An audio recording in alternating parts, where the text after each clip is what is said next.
Erica Ridley, and welcome to another historical romance unboxing. Today we have an absolutely gorgeous present direct to us from Caroline Warfield. Look how cute this is. I love the pink tissue paper and the ribbon is just adorable. Let's open it and see what's inside. Let's read. Chapter 1. Rome, 1820. Major Bentley, are you in there? Bentley? Jamie Heyworth covered his ears. Some damned fool wants my Uncle Charles. Pounding, urgent and loud, echoed through his room. He ignored the noise. Perhaps it'll stop. It didn't. Major Bentley! There it was again. Uncle Charles can answer. Except his Uncle Charles lay dead the past 8 years. Jamie peeked out from under his ragged pillow and stared at the cracks in the ceiling. Another loud knock made his cot bounce and vibrate. It sent pain like nails into his already aching head. Major Bentley, kindly open! You promised. Promised? He never made promises. He rolled to sit on the edge of his cot with a loud groan, a colorful curse, and a gasp so sharp it filled his lungs with pungent Roman air, and jiggled his languid brain cells. Memory flooded back. That morning, he had no money, nothing left to sell, and no reason to get up, except more knocking, louder. "Stop the damned pounding," he mumbled. "Major, I heard your vulgarity. I know you are in there." Jamie's senses began to clear, and he realized some woman pounded on his door. The vexatious chit from last night, he thought. The woman had invaded the tavern he frequented like the black crow of death and would not leave. The little blackbird had good credit, he remembered. He eyed the 3 empty wine bottles on his table. He distinctly remembered only having money for one. He had spent his last coin on that bottle. She must have funded the other 2. There had been food, too, he remembered, and a very fine cheese. Jamie Heyworth never forgot a good meal. "Major, please, it is past 9 in the morning, and we will be late," the woman's voice called. Late for what? He struggled to recall. After he had plied her with tea and calmed her down, she had fed him some tale about dying brothers, evil nuns, a menacing count, nieces held prisoner in a tower. Maybe not a tower, he thought. He felt sure he remembered the rest correctly. Major Bentley! Bentley! Using his mother's maiden name amused him when he gave it to her.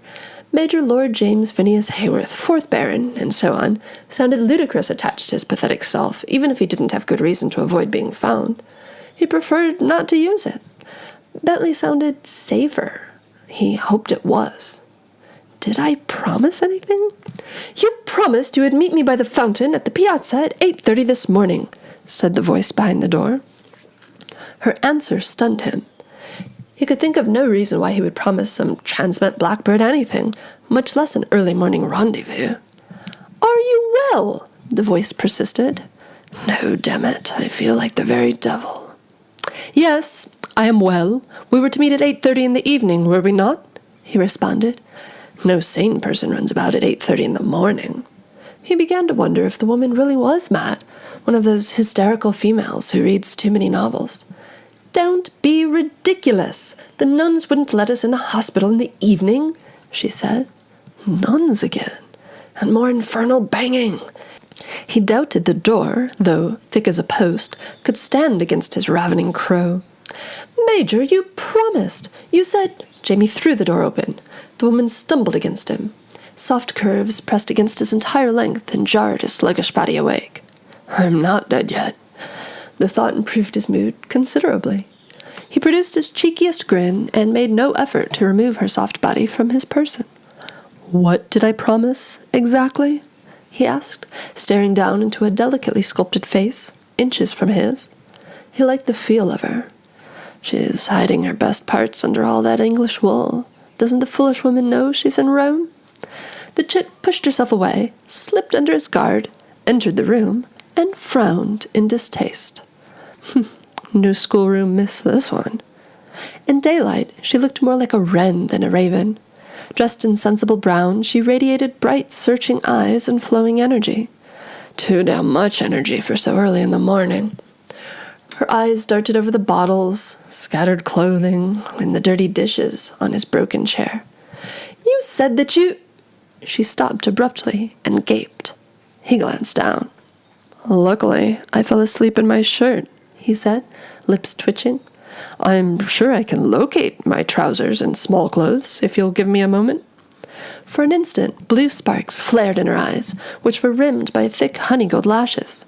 Just as fast, she turned her back. "Quickly, please." She spoke toward the window. Caroline also sent bookmarks. 4 awesome bookmarks for 4 completely different books. And 2 postcards. Holly and Hopeful Hearts. And a Malala postcard with the blue stocking bells. Very cool. Plus, a business card, so you can keep in touch.